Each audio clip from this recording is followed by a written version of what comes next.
Slide दिख रही है? Yes, sir. Okay. So now the next part of statistical methods under inferential statistics is hypothesis testing. अब generally question आता है कि what is hypothesis testing? Hypothesis testing means testing a claim. हमने दो चीजें इन्फ्रेंशियल स्टैटिस्टिक्स में सीखनी है. एक, how we calculate to get approximate value of parameter from statistic. ठीक है, तो सैंपल कांस्टेंट से हम पॉपुलेशन पैरामीटर कैसे कैलकुलेट करते हैं ये हमने सीखना है. तो वो हमने सीखा एस्टिमेशन में. ठीक है. Now the second part of inferential statistics is to compare whether your parameter is equal to statistic or not. Whether they are equal or they are not equal to each other. अब इसकी example क्या है? There are so many examples. हमें कहा जाता है कि जी आप ये वाली क्रीम लगाओ तो 15 दिन में आप गोरे हो जाओगे. ठीक है. So how we can test this one? So that is a parameter, that is a constant, given that within 15 days a person will get a fair complexion. So what is the parameter to test that? So that claim made by the company will be tested by taking a sample. और जब वो लोगों से हम sample पूछेंगे और वो बताएंगे हमें कि ये हो रहा है या नहीं हो रहा, then that will be the comparison between the parameter value and statistic. एक 5-star होटल कहता है कि we are providing the best facilities. Then we want to ask their customers, their guests, whether you want to revisit that place again or not. So that will be testing the claim by the 5-star hotel. A two-wheeler company claims that the average is 65 kilometers per liter. So we are taking the sample, and from that sample we are calculating the statistic, and then we can compare the statistic value with the parameter. So this process of testing a claim is called as hypothesis testing. So under hypothesis, every time you have a parameter value, and from the sample you will be testing whether that parameter is true or not. So that process is called as hypothesis testing. So this is just a one animated thing that from the population somebody believed that the population mean age is 50 and we want to test whether that claim is true. So we will be taking a sample, random sample of some persons, and we calculate it, and if that value is equal to 50 by using some formula, then your hypothesis is accepted, otherwise we reject the hypothesis. Under this process we have different stages. हमें अलग-अलग stages में इसको understand करना है. अभी के लिए आपको ये पता होना चाहिए कि whatever the constant you are calculated from the population, it is parameter, and whatever the calculation you have made from the sample, it is statistics. अब इसमें steps हैं. The first step is the step number 1. Construct null and alternative hypothesis. तो सबसे पहले आपको क्या करना पड़ेगा? You have to construct your null and alternative hypothesis. What is null hypothesis and what is alternative hypothesis? Basically what we want to test.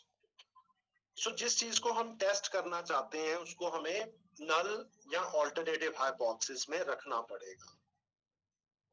अब इसको कैसे समझना है कि किसको null में रखना है और किसको alternative hypothesis में रखना है? उसके लिए आपको दो चीजें समझनी पड़ेगी. Number 1, Your null hypothesis, first of all, denoted by H naught, and your null hypothesis will always be in terms of equality. Equal sign होना चाहिए उसमें. So mu will be equal to 50, or mu will be less than or equal to 50, or mu will be greater than or equal to 50. So your null hypothesis will always be in terms of equality. ये मत कभी भूलना कि यहाँ पे आप H not को mu not equal to 50 लिख दोगे, ये गलत है. इससे तुम्हारी सारी इंटरप्रिटेशन गलत हो जाएगी, कुछ भी कंक्लूड नहीं कर पाओगे. The thumb rule for constructing the null hypothesis is that your null hypothesis will always be in terms of equality. वो ये हो सकता है कि less than or equal to 50 हो सकता है, greater than or equal to 50 हो सकता है, but अकेला less than, अकेला greater than या not equal to इसमें नहीं होगा. The thumb rule is that H naught will always be in terms of equality. Second thing, तो इसमें समझने की बात है कि अगर नल हाइपोथेसिस इक्वालिटी में है तो ऑल्टरनेटिव हाइपोथेसिस उसके ऑपोजिट होगा. तो दैट मींस अगर H नॉट तुम्हारा इक्वल टू 50 है तो alternative hypothesis will be not equal to 50. और नॉट इक्वल टू 50 में तुम्हें क्या समझ लगा, कोई बता सकता है? नॉट इक्वल टू 50 का मतलब क्या है?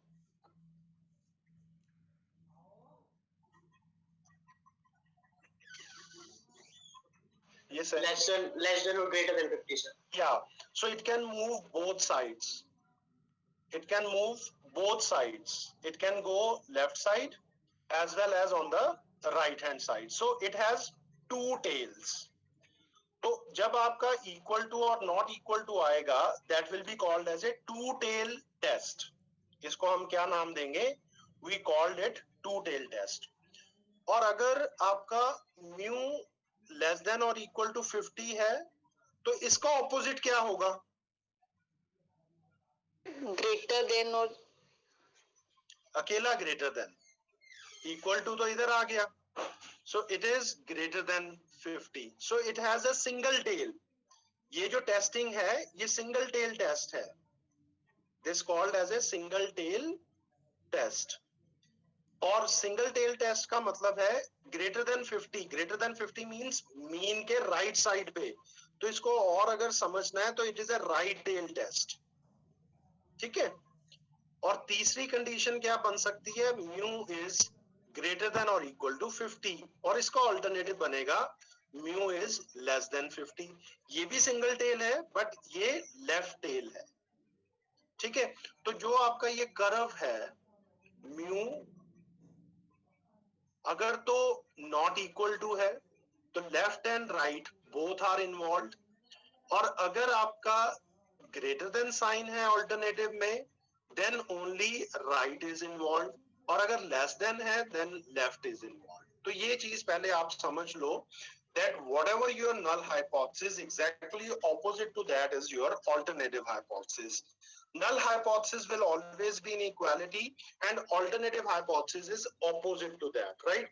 तो वो हमेशा inequality की फॉर्म में होगा, या तो not equal to होगा, या greater than होगा, या less than होगा. So this composition is called as a two-tail test, or it is called as a single tail test. और single tail test में it can be right tail or it can be left tail. अब null hypothesis को तुम्हें समझना पड़ेगा. Test that the population mean is not 3. Population mean is not 3. ये claim है. तो इसका ये मतलब है कि तुम्हारा जो statistical question है that is mu is not equal to 3. This is your statistical question. और तुम्हें सिखाया क्या है मैंने कि null hypothesis हमेशा किस फॉर्म में होगा? इक्वालिटी. राइट. तो ये अगर not equal to है तो ये किस में जाएगा? Alternative. This will be your alternative hypothesis. तो जब आप इसको कंस्ट्रक्ट करोगे तो आप कंस्ट्रक्ट करोगे mu is equal to 3 and alternative hypothesis is mu is not equal to 3. ये तुम्हारा क्लेम था. ये तुम टेस्ट करने जा रहे हो, क्योंकि इसकी जो characteristics है वो not equal to है, so that's why it falls in the alternative hypothesis, and your null hypothesis will be opposite to your alternative hypothesis and vice versa. अगर तुम्हारा statistical question equality में होता तो हम उसको null hypothesis में लिखते और उसके opposite हम alternative hypothesis बनाते, बट यहाँ पे तुम्हारा ऑल्टरनेटिव हाइपोथेसिस में तुम्हारा स्टैटिस्टिकल क्वेश्चन फॉल कर रहा है, तो हमें उसके ऑपोजिट नल हाइपोथेसिस बनाना पड़ा, which is equal to. Fine, this is, ये बात समझ लगी आपको? So can you repeat once again? Whenever you have a question under hypothesis testing, first of all you have to identify that what is your statistical question. In this case, like this is a simple line, test that the population mean is not 3. So your statistical question is mu is not equal to 3. Because it is not equal to, that's why it comes in the alternative hypothesis, because the rule of null hypothesis is that it is always be in terms of equality. क्योंकि तुम्हारा null hypothesis हमेशा equality में होगा, तो ये वाला जो तुम्हारा स्टैटिस्टिकल क्वेश्चन है उसमें नहीं आ सकता, ये ऑल्टरनेटिव में जाएगा, और अगर ये ऑल्टरनेटिव में जाएगा तो इसका ऑपोजिट जो है वो नल में जाएगा. So that's why your null hypothesis will be equal to 3 and your alternative hypothesis is not equal to 3. Is it okay? ये बात समझ लगी अब? Yes, sir. Okay, fine. अब एक और क्वेश्चन करते हैं. मैं ऐसा, is the population average amount of TV viewing 12 hours? हम क्या टेस्ट करने लगे हैं कि क्या लोगों का एवरेज टीवी वॉचिंग टाइम जो है 12 आवर्स है. सो they are asking that mu is equal to 12. This is your statistical question. Mu is equal to 12. तो तुम्हारा statistical question mu is equal to 12 होने के कारण ऑल्टरनेटिव तुम्हारा इसका बनेगा mu is not equal to 12. तो जो इक्वल है वो नल में आएगा और जो नॉट इक्वल टू है वो ऑल्टरनेटिव में आएगा. Yes, sir. Fine, this is, क्योंकि ये समझना, वर्डिंग अगर तुम्हें समझ लग गई तो तुम्हारा पहला स्टेप जो है वो क्लियर हो जाएगा. नल और ऑल्टरनेटिव हाइपोथेसिस तुम अच्छी तरह से उसको फ्रेम कर पाओगे, और अगर तुम्हारे नल और अल्टरनेटिव हाइपोथेसिस फ्रेम हो गए तो तुम्हारी इंटरप्रिटेशन ठीक हो जाएगी. और अगर ये गलत हो गया, शुरू में ही गलत कर दिया, तो ये फिर गड़बड़ हो जाएगा, क्योंकि बुक्स इन चीजों को नहीं समझाती और ना ही ये बुक्स में से समझ लगेगा, क्योंकि इंडियन ऑथर्स की तो मोस्टली बुक्स जो है वो कंफ्यूजन ही क्रिएट करती हैं, क्योंकि वो based on cut paste copy है. एग्जामिनेशन पॉइंट ऑफ व्यू से ठीक है कि आपने एसपी गुप्ता पढ़ ली, पीएन अरोड़ा पढ़ ली, दैट्स ओके. इवन जो वीके पब्लिकेशन की बुक है, but you will not get this idea कि ये क्यों किया गया. Right. So you must understand कि इसके पीछे लॉजिक क्या है. अब देखो, is the population average amount of TV viewing different from 12 hours? अब वर्डिंग बदल दी हमने. पहले हमने कहा था viewing is 12 hours, अब हमने कह दिया कि viewing is different from 12 hours. Different from 12 hours का क्या मतलब है? mu is not equal to 12. Not equal to 12 का मतलब है कि तुम्हारा statistical question is not equal to 12, और इसका ऑपोजिट क्या होगा? Equal to 12. चाहे हाइपोथेसिस तुम्हारा सेम बने, null will be equal to and alternative will be not equal to 12, बनना तुम्हारा हाइपोथेसिस सेम है, बट क्लेम पिछले वाले में जो था क्लेम वो नल में था, और यहाँ पे जो क्लेम है वो तुम्हारा ऑल्टरनेटिव में है.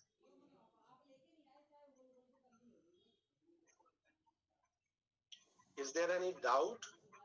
No, sir. Okay. Is the average cost per head less than or equal to 12? Less than or equal to $20? Less than or equal to, less than भी है और equal to भी है, तो ये किस में आएगा statistical question? Sir, null. Yes, this is less than or equal to 20, क्योंकि यहाँ पे equality है, तो इसका opposite पहले तो बनाओगे which is greater than 20. और greater than 20 is purely inequality, right? और इसका जो null hypothesis बनेगा, that is mu is equal to or greater than less than or equal to 20, and alternative is mu is greater than 20. तो कई books में इन चीज को भी और यहाँ पे भी समझ लो कि अगर हम mu less than or equal to 20 और alternative hypothesis mu is greater than 20 लिख रहे हैं, या फिर हम mu is equal to 20 और alternative is mu is greater than 20, ये दोनों चीजें सेम है. क्यों सेम है? क्योंकि greater than 20 is one side and less than or equal to is the complete side, right? But अगर ये greater than 20 और equal to 20 भी लिखेंगे तो exactly they are opposite. ठीक है, तो कुछ बुक्स इसको equal to 20 भी लिख देती हैं. तो equal to 20 is understood that it is greater than it is less than or equal to 20, क्योंकि तुम्हारा alternative hypothesis already reflect कर रहा है कि which is greater than 20. तो इसमें confused नहीं होना, ये दोनों तरह से ही लिखा जाता है.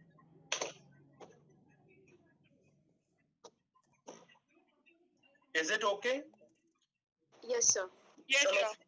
फिर आज के लिए यहीं पे छोड़ते हैं और इसको कंटिन्यू करेंगे, क्योंकि इसके अगले स्टेप्स भी मुझे आपको करवाने हैं और फिर जाकर हमारी न्यूमेरिकल पोर्शन स्टार्ट हो जाएगा.